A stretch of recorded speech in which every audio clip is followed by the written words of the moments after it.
He lived on the bank of a mighty river, broad and deep, which was always silently rolling on to a vast undiscovered ocean. It had rolled on ever since the world began. It had changed its course sometimes and turned into new channels, leaving its old ways dry and barren. But it had ever been upon the flow, and ever was to flow until time should be no more.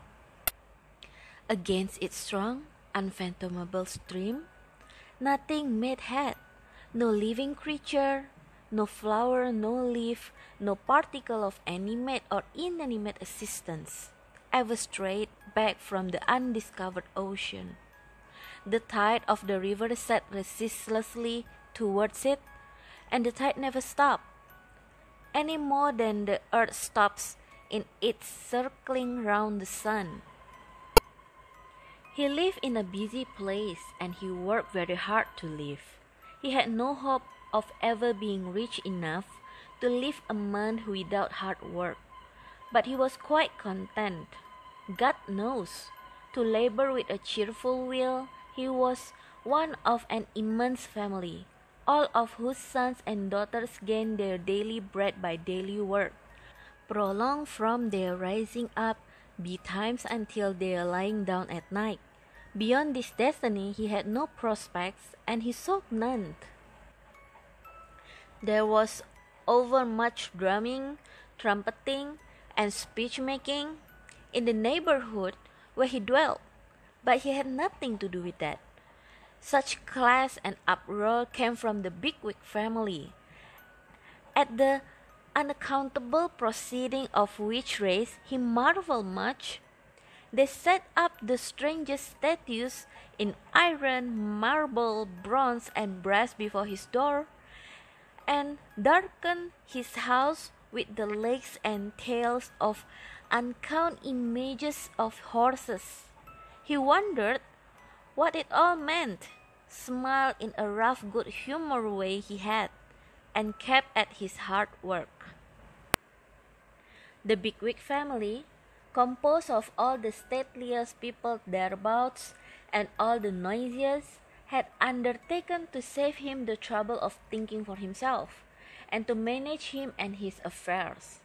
"Why, truly," said he, "I have little time upon my hands, and if you will be so good as to take care of me in return for the money I pay over," for the Bigwig family were not above his money, "I shall be relieved and much obliged, considering that you know best." Hence the drumming, trumpeting, and speech-making, and the ugly images of horses which he was expected to fall down and worship.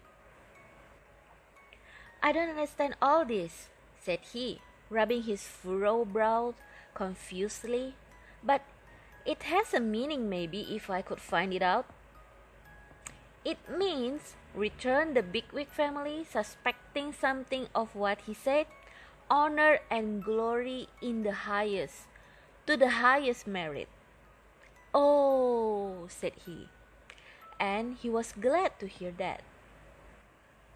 But when he looked among the images in iron, marble, bronze, and brass, he failed to find a rather meritorious countryman of his, once the son of a Warwickshire wool dealer, or any single countryman whomsoever of that kind. He could find none of the men whose knowledge had rescued him and his children from terrific and disfiguring disease, whose boldness had raised his forefathers from the condition of serfs, whose wise fancy had opened a new and high existence to the humblest, whose skill had filled the working man's world with accumulated wonders. Whereas he did find others whom he knew no good of, and even others whom he knew much ill of. said he. "I don't quite understand it." So he went home and sat down by his fireside to get it out of his mind. Now his fireside was a bare one, all hemmed in by a blackened streets. But it was a precious place to him. The hands of his wife were hardened with toil, and she was old before her time, but she was dear to him. His children, stunned in their growth, bore traces of unwholesome nurture, but they had beauty in his sight. Above all other things, it was an earnest desire of this man's soul that his children should be taught.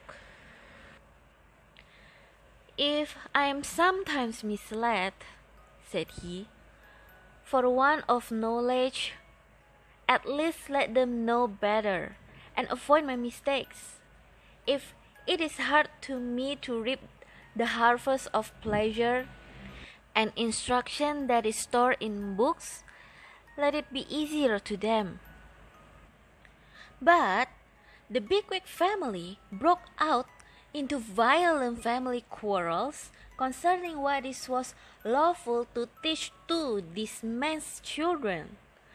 Some of the family insisted on such a thing being primary and indispensable above all other things, and others of the family insisted on such another thing being primary and indispensable above all other things.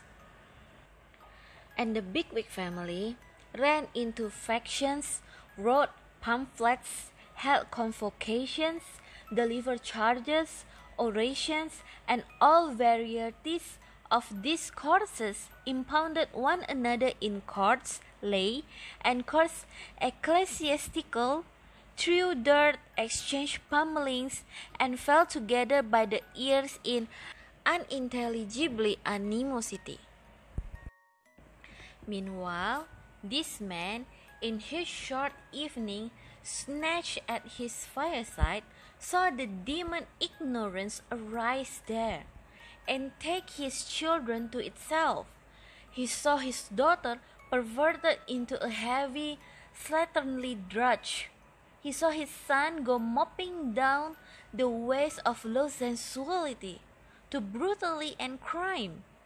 He saw the dawning light of intelligence in the eyes of his babies so changing into cunning and suspicion that he could have rather wished them idiots.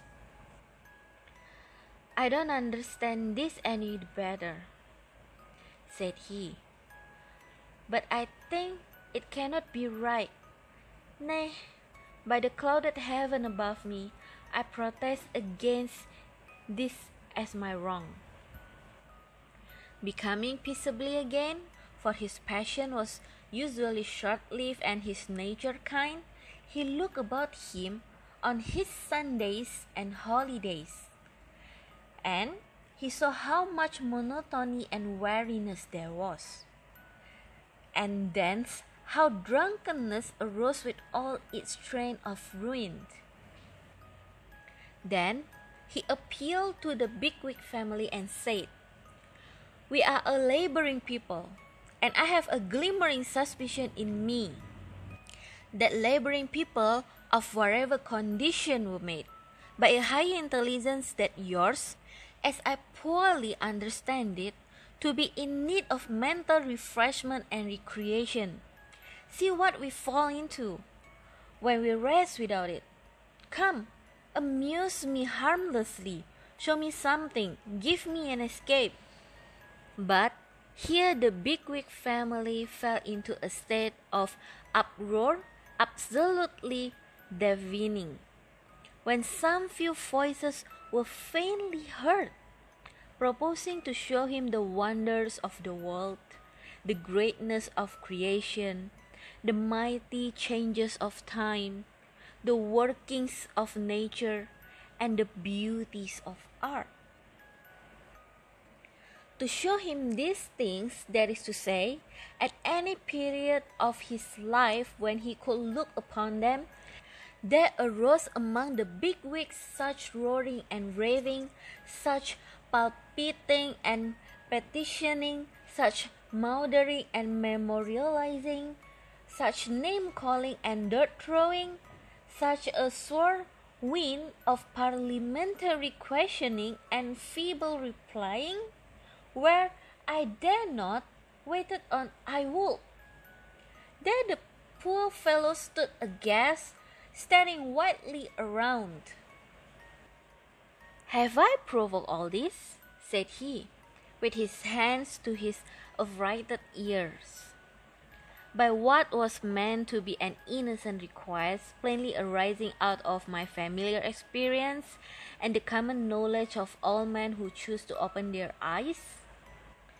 I don't understand, and I am not understood. What is to come of such a state of things? He was bending over his work, often asking himself the question, when the news began to spread that a pestilence had appeared among the laborers and was slaying them by thousands. Going forth to look about him, he soon found this to be true. The dying and the dead were mingled in the close and tainted houses among which his life was passed. New poison was distilled into the always murky, always sickening air. The robust and the weak, old age and infancy, the father and the mother, all were stricken down alike. What means of flight had he? He remained there where he was, and saw those who were dearest to him die. A kind preacher came to him, and would have said some prayers to soften his heart in his gloom, but he replied, "Oh, what avails it, missionary, to come to me, a man condemned to residence in this fortied place, where every sense bestowed upon me for my delight becomes a torment, and where every minute of my numbered days in new mire added to the heap under which I lie oppressed. But give me my first glimpse of heaven, through a little of its light and air. Give me pure water, help me to be clean. Lighten these heavy atmospheres and heavy life, in which our spirits sink, and we become the indifferent and callous creatures you too often see us. Gently and kindly take the bodies of those who die among us, out of the small room where we grow to be so familiar with the awful change that even its sanctity is lost to us. And teacher, then are we here, none know better than you how willingly of him whose thoughts was so much with the poor, and who had compassion for all human sorrow."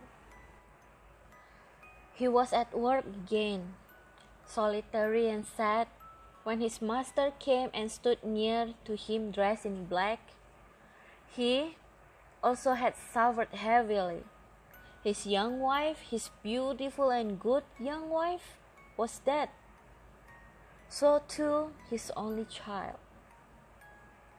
"Master, this is hard to bear. I know it.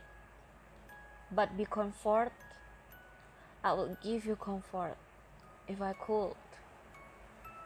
The master thanked him from his heart, but, said he, "O you laboring man, the calamity began among you. If you had but lived more healthily and decently, I should not be the widowed and bereft mourner that I am this day." "Master," returned the other, shaking his head, "I have begun to understand a little that most calamities will come from us, as this one did, and that none will stop at our poor doors until we are united with that great squabbling family yonder, to do the things that are right. We cannot live healthily and decently unless they who undertook to manage us provide the means. We cannot be instructed unless they will teach us. We cannot be rationally amused unless they will amuse us. We cannot but have some false gods of our own, while they set up so many of theirs in all the public places. The evil consequences of imperfect instruction, the evil consequences of pernicious neglect, the evil consequences of unnatural restraint, and the denial of humanizing enjoyments will all come from us, and none of them will stop with us.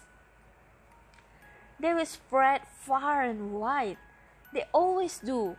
They always have done. Just like the pestilence. I understand so much, I think, at last.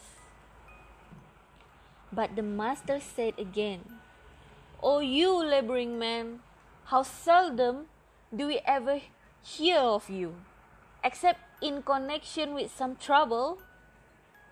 "Master," he replied, "I am nobody, and little likely to be heard of, nor yet much wanted to be heard of, perhaps, except when there is some trouble. But it never begins with me, and it never can end with me. As sure as that, it comes down to me, and it goes up from me." There was so much reason in what he said, that the Bigwig family, getting wind of it, and being horribly frightened by the late desolation, resolved to unite with him to do the things that were right, at all events, so far as the said things were associated with the direct prevention, humanly speaking, of another pestilence. But as their fear wore off, which it soon began to do, they resumed their falling out among themselves, and did nothing. Consequently, the scourge appeared again, low down as before, and spread avengingly upward as before, and carried off vast number of the brawlers. But not a man among them ever admitted, if in the least degree he ever perceived, and he had anything to do with it. So nobody lived and died in the old way. And this, in the main, is the whole of Nobody's story. Had he no name, you ask? Perhaps it was Legion. It matters little what his name was. Let us call him Legion. If you were ever in the Belgian villages near the field of Waterloo, you will have seen, in some quiet little church, a monument erected by faithful companions in arms to the memory of Colonel A, Major B, Captain C, D and E, Lieutenants F and G, assigned H, I and J, 7 non-commissioned officers, and 130 rank and file, who fell in the discharge of their duty on the memorable day. The story of Nobody is the story of the rank and file of the earth. They bear their share of the battle, they have their part in the victory, they fall, they leave no name but in the mass. The march of the proudest of us leads to the dusty way by which they go. Oh, let us think of them this year at the Christmas fire, and not forget them when it is burned out.